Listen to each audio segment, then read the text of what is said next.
Good morning. Hope you're doing well. Once again, mitochondria is the key that you want to item in your body you want to protect. Mitochondria has its own pathway for energy, and when the mitochondria are disrupted, malfunctioning, that's where a lot of diseases come from. So again, you can simply go to PubMed, type in mitochondria, and whatever cancer, Alzheimer's, Parkinson's, obesity, diabetes, dementia, all these things are tied back to mitochondrial dysfunction. So what can you do? There's an energy imbalance in your mitochondria, which is causing a lot of these things here. So mental and your actual body too. So you want to try to address that by eating healthier, reducing the amount of sugar, carbohydrates that you eat, especially fructose in that form. And remember, a lot of foods convert into sugar as well too. So you want to be careful with that. A lot of carbohydrates like rice, potatoes, these all turn into sugar. And regular sugar, glucose, can turn into fructose, which is actually really bad, and uric acid, which is also very bad, too much of it. So the body tries to becomes insulin resistant, which is actually it's a defense mechanism, but we have an overdrive. We're constantly insulin resistant. So the key is be less insulin resistant, so be insulin sensitive.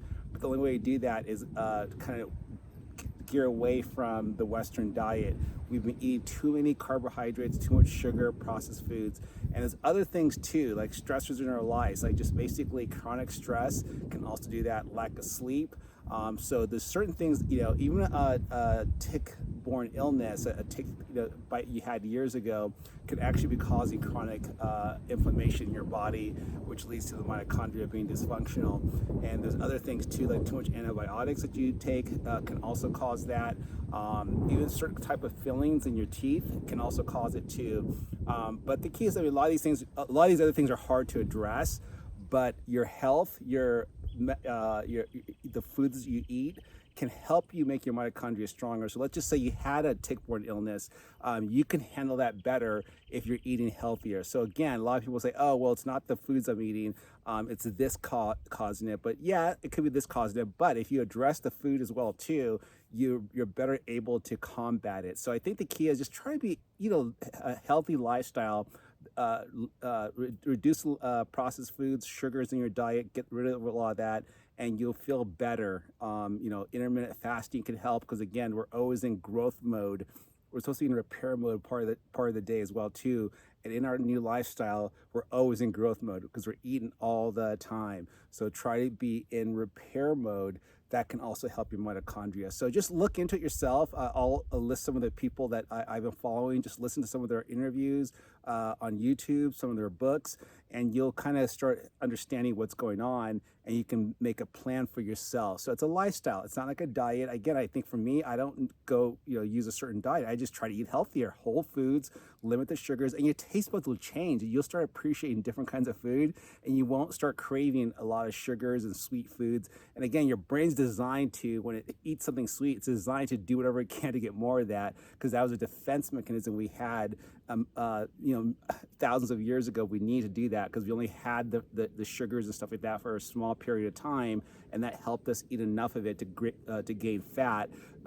When there was scarcity, we had the fat to go back to, but we don't need that anymore. So again, when you start eating the right foods, eating better, you won't crave all the sugars as much anymore, and you'll appreciate food that much more. I've been doing that myself. So Robert Lustig, Dale Bredesen, Burl Perlman, Richard Johnson especially. There's a lot of different ones there. I'll send a list of them, but start listening to their interviews. Jason Fong, Mindy Pelz, Dr. Mindy Pelz, but a lot of these people have kind of looked into it, researched it, but listen to it for yourself. I'm N of one, so just me, myself, so I'm not, it's not like a study I've done, but I want you to kind of go down this pathway and find out how this can help you avoid a lot of things, cancers, Alzheimer's, dementia, Parkinson.